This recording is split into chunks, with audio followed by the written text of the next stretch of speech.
Artificial intelligence അഥവാ AI. നമ്മളെല്ലാവരും ദിവസവും കേൾക്കുന്നൊരു വാക്കാണിത്, അല്ലേ? പക്ഷേ എന്താണിത് ശരിക്കും? പേടിക്കേണ്ട, ഇന്ന് നമ്മൾ വളരെ സിമ്പിളായിട്ട് നമുക്ക് ചുറ്റുമുള്ള ഉദാഹരണങ്ങളൊക്കെ വെച്ച് ഇതിൻ്റെ പിന്നിലെ കാര്യങ്ങളെന്താണെന്ന് മനസ്സിലാക്കാൻ പോവാണ്. അപ്പോൾ നമ്മളിന്ന് എന്തൊക്കെയാണ് നോക്കാൻ പോകുന്നതെന്ന് വെച്ചാൽ, ആദ്യം തന്നെ AIയെക്കുറിച്ചുള്ള ചില തെറ്റിദ്ധാരണകൾ നമ്മൾ മാറ്റും. പിന്നെ അതെങ്ങനെയാണ് കാര്യങ്ങൾ പഠിക്കുന്നതെന്നും നമ്മുടെയൊക്കെ ജീവിതത്തിൽ എവിടെയാണ് ഇതിൻ്റെ സ്ഥാനമെന്നും നോക്കും.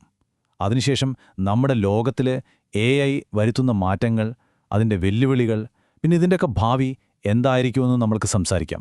ശരി, അപ്പോൾ നമുക്ക് കാര്യത്തിലേക്ക് കടക്കാം. AI എന്താണെന്ന് മനസ്സിലാക്കുന്നതിന് മുമ്പ് അത് എന്തല്ല എന്ന് മനസ്സിലാക്കുന്നത് വളരെ പ്രധാനമാണ്. നമുക്ക് അവിടെ നിന്ന് തന്നെ തുടങ്ങാം, അല്ലേ? നമ്മൾ ഈ സിനിമയിലൊക്കെ കാണുന്നത് പോലെ സ്വന്തമായി ചിന്തിക്കാനും വികാരങ്ങളോടെ പെരുമാറാനുമുള്ള കഴിവൊന്നും ഇന്നത്തെ AIക്കില്ല. സത്യത്തിൽ എന്താണോ അതിന് കൊടുത്തിട്ടുള്ള ഡേറ്റ, അത് വെച്ചിട്ട് അടുത്ത വാക്ക് ഏതായിരിക്കുമെന്ന് വെറുതെ ഊഹിക്കുക മാത്രമാണത് ചെയ്യുന്നത്. അതുകൊണ്ട് തന്നെ ഇതിനൊരു പഴയ ടൈപ്പ്റൈറ്ററിൻ്റെ അത്ര പോലും ബോധമില്ല എന്ന് പറയുന്നതിൽ ഒരു തെറ്റുമില്ല.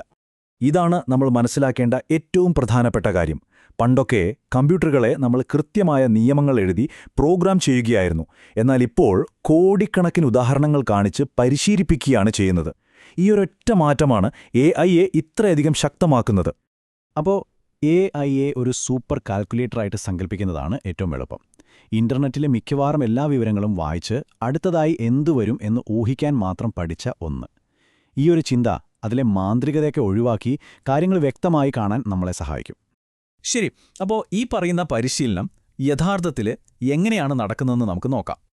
ഇതിൻ്റെ ഒരു അടിസ്ഥാന ആശയത്തെയാണ് മെഷീൻ ലേണിംഗ് എന്ന് പറയുന്നത്. അതായത് നമ്മൾ നിയമങ്ങൾ ഓരോന്നായി പറഞ്ഞു കൊടുക്കുന്നതിന് പകരം കമ്പ്യൂട്ടർ സ്വയം പാറ്റേണുകൾ കണ്ടെത്തുന്നു. ഒരു ഉദാഹരണം പറഞ്ഞാൽ, ആയിരക്കണക്കിന് പൂച്ചകളുടെ ചിത്രങ്ങൾ കാണിച്ചുകൊടുത്ത് ഏതാണ് പൂച്ചയെന്ന് അതിനെക്കൊണ്ട് തന്നെ പഠിപ്പിക്കുന്നത് പോലെ. ഈ പഠിക്കുന്നതിന് പ്രധാനമായും 3 വഴികളുണ്ട്: സൂപ്പർവൈസ്ഡ്, അൺസൂപ്പർവൈസ്ഡ്, പിന്നെ റീഇൻഫോഴ്സ്മെന്റ്. ഓരോന്നിനും നമ്മുടെയൊക്കെ ജീവിതത്തിൽ നിന്ന് തന്നെയുള്ള വളരെ ലളിതമായ ഉദാഹരണങ്ങളുണ്ട്. ഈ സിസ്റ്റങ്ങളെയാണ് ന്യൂറൽ നെറ്റ്വർക്കുകൾ എന്ന് പറയുന്നത്. നമ്മുടെ തലച്ചോറിലെ ന്യൂറോണുകളെ പോലെ ഇവ ദശലക്ഷക്കണക്കിന് കണക്ഷനുകൾ സ്വയം ക്രമീകരിച്ചാണ് ശരിയായ ഉത്തരം കണ്ടെത്താൻ ശ്രമിക്കുന്നത്. ഇപ്പോൾ നിങ്ങൾ ChatGPT പോലുള്ള AIകളെക്കുറിച്ച് ഒരുപാട് കേൾക്കുന്നുണ്ടാവുമല്ലോ.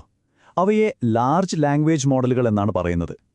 ഈ പരിശീലന പ്രക്രിയ വളരെ വളരെ വലിയ അളവിൽ ഒരുപാട് ഡേറ്റ ഉപയോഗിച്ച് നടത്തിയതിൻ്റെ ഫലമായാണ് അവ രൂപം കൊണ്ടത്.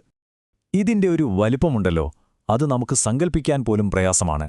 GPT-4 എന്ന മോഡലിന് ഏകദേശം 1.8 ട്രില്യൺ കണക്ഷനുകളുണ്ട്. അത് നമ്മുടെ തലച്ചോറിലെ ന്യൂറോണുകളുടെ എണ്ണത്തേക്കാൾ എത്രയോ അധികമാണ്. ഇതിനാവശ്യമായ കമ്പ്യൂട്ടർ ശക്തിയും പണവുമൊക്കെ വളരെ വലുതാണ്. ഒരൊറ്റ മോഡലിനെ പരിശീലിപ്പിക്കാനുള്ള ചെലവ് $100 മില്യൺ വരും. അതായത് ഏകദേശം 800 കോടിയിലധികം രൂപ. അപ്പോൾ ഇത്രയൊക്കെ സങ്കീർണമായ ഈ സാങ്കേതികവിദ്യ ഇതിനകം തന്നെ നമ്മുടെ ദൈനംദിന ജീവിതത്തിൻ്റെ ഒരു ഭാഗമായി മാറിക്കഴിഞ്ഞിട്ടുണ്ട്. പലപ്പോഴും നമ്മളത് അറിയുന്നില്ല എന്നു മാത്രം. നിങ്ങളുടെ ഇമെയിലിലേക്ക് വരുന്ന സ്പാം മെയിലുകൾ തടയുന്നത് മുതൽ ഗൂഗിൾ മാപ്പിൽ ട്രാഫിക് കുറഞ്ഞ വഴി കാണിച്ചു തരുന്നതും നെറ്റ്ഫ്ലിക്സിൽ അടുത്തതായി കാണേണ്ട സിനിമ ശുപാർശ ചെയ്യുന്നതും വരെ AI ആണ്. എന്തിനധികം പറയുന്നു, നമ്മുടെ ഫോണിലെ ഓട്ടോ കറക്റ്റിൽ പോലും AI പ്രവർത്തിക്കുന്നുണ്ട്.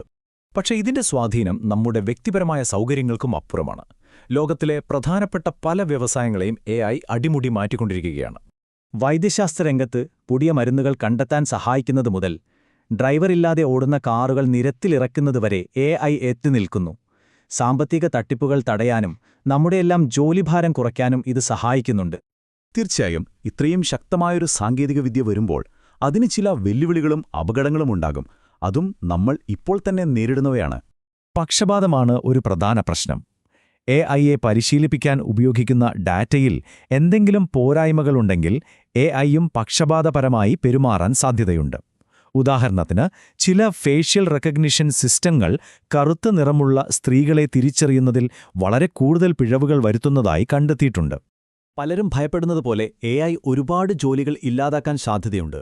എന്നാൽ അതേസമയം തന്നെ കണക്കുകൾ കാണിക്കുന്നത് അതിനേക്കാൾ കൂടുതൽ പുതിയ തരം ജോലികൾ സൃഷ്ടിക്കപ്പെടുമെന്നാണ്. പക്ഷേ ഈയൊരു മാറ്റം പലർക്കും വളരെ ബുദ്ധിമുട്ടേറിയ ഒന്നായിരിക്കും. വ്യാജവാർത്തകളാണ് മറ്റൊരു വലിയ ഭീഷണി. AI ഉപയോഗിച്ച് നിർമ്മിക്കുന്ന വ്യാജ വീഡിയോകളും ചിത്രങ്ങളും, അതായത് ഡീപ് ഫേക്കുകൾ, സത്യമേത് നുണയേതെന്ന് തിരിച്ചറിയാൻ പറ്റാത്തൊരവസ്ഥയുണ്ടാക്കുന്നു. ഇത് നമ്മുടെ വിശ്വാസ്യതയെ തന്നെ ചോദ്യം ചെയ്തേക്കാം. അതുപോലെ AI-ക്ക് സത്യവും മിഥ്യയും തമ്മിൽ തിരിച്ചറിയാൻ അറിയില്ല.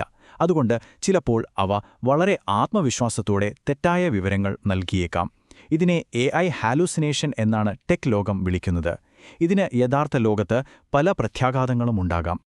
അപ്പോൾ നമ്മൾ എവിടേക്കാണ് പോകുന്നതെന്ന് മനസ്സിലാക്കാൻ എത്ര വേഗത്തിലാണ് നമ്മൾ ഇവിടെ വരെ എത്തിയതെന്ന് നോക്കുന്നത് നല്ലതാണ്. ഈ ടൈം ലൈൻ ഒന്ന് നോക്കൂ. 1950കളിൽ തുടങ്ങിയ AI-യുടെ വളർച്ച കഴിഞ്ഞ 10 വർഷത്തിനുള്ളിലാണ് ശരിക്കും ഒരു കുതിച്ചുചാട്ടം നടത്തിയത്. പ്രത്യേകിച്ച് 2022-ൽ ChatGPT വന്നതോടെയാണ് ഇത് സാധാരണക്കാർക്കിടയിൽ ഇത്രയധികം ചർച്ചയായത്. അപ്പോൾ അവസാനമായി നമ്മൾ മനസ്സിലാക്കേണ്ടത് ഇതാണ്: AI-യുടെ ഭാവി എങ്ങോട്ടായിരിക്കുമെന്ന് മുൻകൂട്ടി എഴുതിവച്ചിട്ടില്ല. അത് നമ്മുടെയെല്ലാം കൈകളിലാണ്. ഈ സാങ്കേതികവിദ്യ എങ്ങനെയായിരിക്കണം, നമ്മുടെ ലോകത്തെ അതെങ്ങനെ സ്വാധീനിക്കണമെന്ന് തീരുമാനിക്കുന്നതിൽ നമുക്കെല്ലാവർക്കും ഒരു പങ്കുണ്ട്. ആ ചർച്ചയിൽ നിങ്ങളും പങ്കുചേരുക.